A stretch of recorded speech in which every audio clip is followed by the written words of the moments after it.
Hi, my name is Miranda, and I'm currently in animation school at Sheridan. And I want to talk to you guys about my portfolio process, specifically my layout, more specifically my office layout.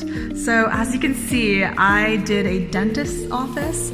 I have those lovely sterile counters, various gloves, sample toothbrush, really cute, rather scary fish, your window over here, your complimentary dentist posters, as well as your various tools.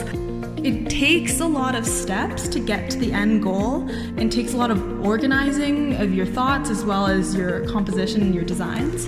So I didn't start off with this. I actually started off with a much smaller, much rougher thumbnail, a sketch maybe this big, and there you just animalistically put out what you want.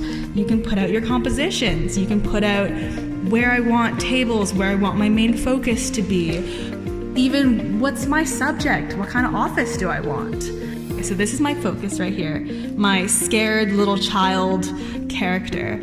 And from this focus, I was like, okay, how do I guide your eye, the viewer's eye, into where I want it to go? In this composition, I really wanted to trap the viewer's eye and create these shapes that bring you back to the focus, such as this fish that's facing back in, these tools that are pointing inward, as well as the various tables and chairs. Everything's bringing you back to my central focus, which is my character.